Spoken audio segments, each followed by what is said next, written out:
Hello दोस्तों, स्वागत करता हूं आपका YouTube के अपने चैनल पे। और जो आज का अपना टॉपिक है ये है cases of concave lens. Cases of concave lens में टोटल 6 केसेस होंगे। इन 6 केसेस में से 4 केसेस ऐसे हैं जिनके ऊपर बहुत ज्यादा न्यूमेरिकल्स आते हैं और 2 केसेस ऐसे हैं जिनको कि बस अगर आप याद कर लेते हो तो आपका काम चल जाएगा। तो आइए आज हम अपना स्टार्ट करते हैं नया टॉपिक जिसका नाम है केसेस ऑफ कॉनकेव लेंस। तो ये रहा अपना पहला केस। जब ऑब्जेक्ट रखा जाता है beyond C, when object is placed beyond C, तो अपने पास है कॉनकेव मिरर और कॉनकेव मिरर का ये है फोकस, ये पॉइंट कहलाता है पोल, आपको पता होना चाहिए। ये है सेंटर ऑफ कर्वेचर। अगर मैं ऑब्जेक्ट को सेंटर ऑफ कर्वेचर से जस्ट आगे रख दूं, ठीक है, सेंटर ऑफ कर्वेचर से जस्ट मैंने क्या कर दिया, आगे रख दिया, और उसका हाइट, इसके टॉप मोस्ट पॉइंट को मैंने ए कहा और बॉटम मोस्ट पॉइंट को मैंने क्या कहा, बी कहा। अब रूल नंबर 1, हम फर्स्ट रे को ए पॉइंट से, क्लियर, फर्स्ट रे को ए पॉइंट से parallel to principal axis send करेंगे। जब हमने parallel to principal axis incident किया तो रे रिफ्लेक्ट होकर कॉनकेव मिरर से रिफ्लेक्ट होकर के फोकस से पास होगा। ठीक है, कहां से पास होगा, फोकस से पास होगा, आपको सबको पता है। उसी तरीके से अगर एक दूसरा रे मैं फोकस से सेंड कर दूं, देखिए अगर दूसरा रे मैं फोकस से सेंड कर देता हूं तो मिरर से रिफ्लेक्ट हो करके वापस से ये पैरेलल हो जाएगा। ये आपको पता होना चाहिए कि जब भी रे फोकस से पास होता है तो ये पैरेलल टू प्रिंसिपल एक्सिस हो जाता है, और अगर मैं इसे इंसिडेंट करता हूं पैरेलल टू प्रिंसिपल एक्सिस तो ये फोकस से क्रॉस होता है। क्लियर है यहां तक? अब सुनो भाई, आगे देखो, ये जो रेज है, देखो जिसको मैं येलो कलर से दिखा रहा हूं, ये दोनों है इंसिडेंट रेज, और ये दोनों रेज ये जो रिफ्लेक्ट हुए हैं मिरर से टकराने के बाद, ये जो रिफ्लेक्ट हुए हैं इसे हम कहते हैं रिफ्लेक्टेड रेज। क्या कहते हैं इसे दोस्तों? Reflected raise. और जिस पॉइंट पर दो रिफ्लेक्टेड रेज, दो या दो से ज्यादा रिफ्लेक्टेड रेज आपस में मीट होते हैं, वहां बनता है इमेज। अब देखो, ये दोनों के दोनों रेज आपने कहां से भेजा है? पॉइंट ए से। क्लियर है? दोनों के दोनों इंसिडेंट रेज कहां से गए हैं? पॉइंट ए से। तो टकराने के बाद ये जो रिफ्लेक्टेड रेज हैं जिस पॉइंट पर मीट करेंगे, ध्यान सुनना, जिस पॉइंट पर मीट करेंगे यहां पर बनेगा ए का इमेज, जिसे मैं दिखाऊंगा ए डैश से, और बी डैश के लिए मैं इस यहां पर क्या करूंगा, एक ऐसा परपेंडिकुलर ड्रॉ किया प्रिंसिपल एक्सिस से, और यहां पे बन गया आपका बी डैश। इसका मतलब क्या है? इसका मतलब यह है कि जब भी ऑब्जेक्ट होगा बियॉन्ड सी के, मैं अगर ऑब्जेक्ट को उधर रखता हूं तो इमेज बनता है बिटवीन सी एंड एफ। ठीक है, तो what is location of object? Location of object is beyond C and location of image is between C and F. Clear है? अब पहला पॉइंट मैं यहां पे लिख लेता हूं, लोकेशन ऑफ इमेज। तो लोकेशन ऑफ इमेज क्या होगा, देख लो, between C, what is C? Centre of curvature, and F. आपको याद रखना है कि जब भी ऑब्जेक्ट बियॉन्ड सी होगा तो इमेज बनता है between C and F. Clear? Second point, U, object distance. Object का जो डिस्टेंस है ये पॉजिटिव होगा या फिर निगेटिव होगा, इसको समझते आओ। देखो, ये रहा आपका ऑब्जेक्ट का डिस्टेंस। क्लियर है? पोल से लेकर के ऑब्जेक्ट तक के डिस्टेंस को हम कहते हैं ऑब्जेक्ट डिस्टेंस। अब ये प्लस होगा या फिर माइनस, ठीक है, यहां पे क्वेश्चन बनता है भाई कि ये प्लस होगा या फिर माइनस होगा। तो देखो, इंसिडेंट रे को, थोड़ी देर के लिए इंसिडेंट रे को आप मानो कबीर सिंह, ठीक है, कबीर सिंह मूवी आपने देखा होगा, तो इंसिडेंट रे को आप मानो कबीर सिंह। अब कबीर सिंह किससे मिलने जाएगा भाई? कबीर सिंह मिलने जाएगा प्रीति से। पी से पोल होता है, लेकिन थोड़ी देर के लिए आप उसे क्या सोच लो कि ये प्रीति है। तो इंसिडेंट रे जो कि कबीर सिंह है, मिलने किससे गया? प्रीति से। और प्रीति से अगर मिल लिया, ठीक है, मान लो कि इसने प्रीति से शादी कर लिया, अगर प्रीति से शादी कर लिया तो इसका जीवन कैसा हो जाएगा? पॉजिटिव हो जाएगा। मतलब इसका ऐसा मानना है कि अगर प्रीति मुझे मिल जाती है तो मेरा जीवन कैसा हो जाएगा? पॉजिटिव। लेकिन उससे पहले प्रीति जब तक नहीं मिली है तब तक इसका जीवन कैसा है? निगेटिव।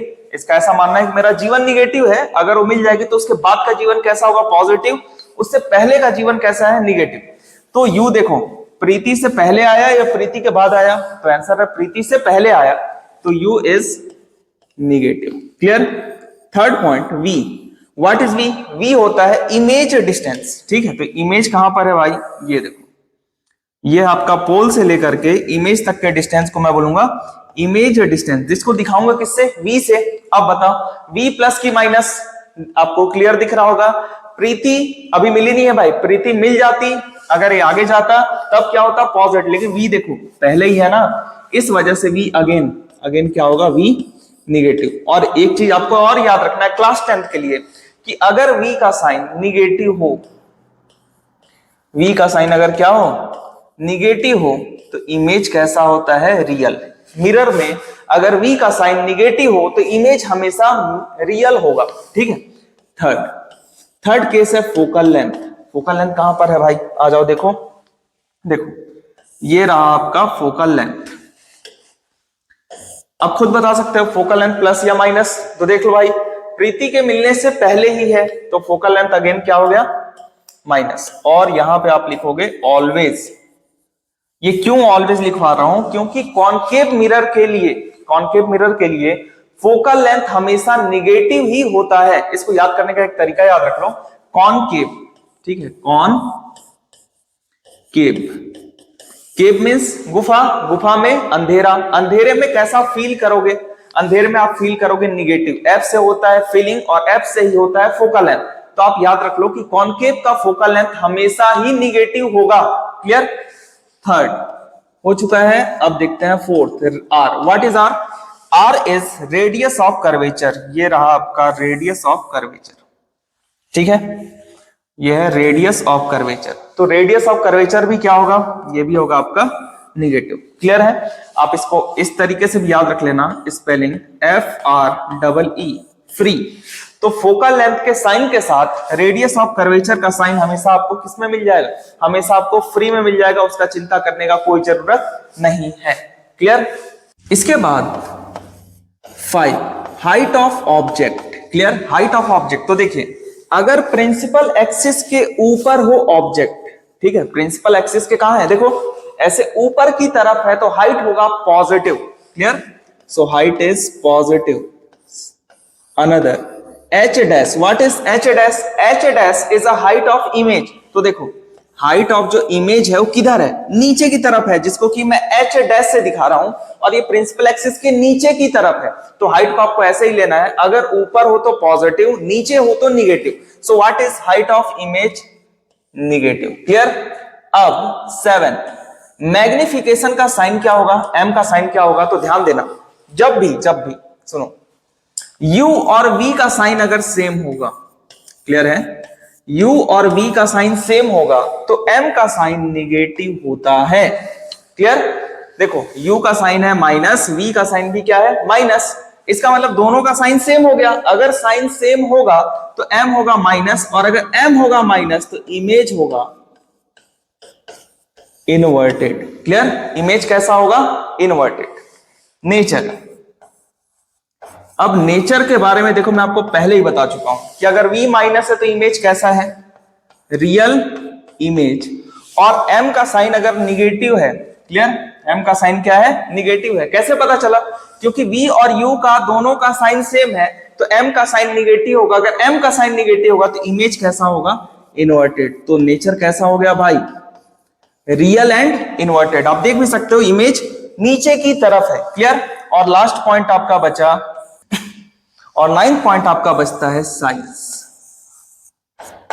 तो याद रखना, अगर u v से छोटा होगा, ठीक है, या ऐसे उल्टा समझो इसको, अगर u जो है v से बड़ा होगा, clear, if u is greater than v तो इमेज होगा हमेशा smaller in size. Smaller in size. दोबारा बता देता हूं, अगर v बड़ा होगा, सॉरी u बड़ा होगा v से तो इमेज होगा छोटा। अगर u होगा छोटा, v होगा बड़ा, तब इमेज क्या हो जाता है? बड़ा। लेकिन इस केस में आप देख सकते हो, देखो u है इतना और v है कहां गया आपका? इतना। ठीक है, तो u इस बार बड़ा है और v क्या है? छोटा। इसलिए साइज ऑफ इमेज क्या होगा? Smaller in size. तो ये था आपका पहला केस।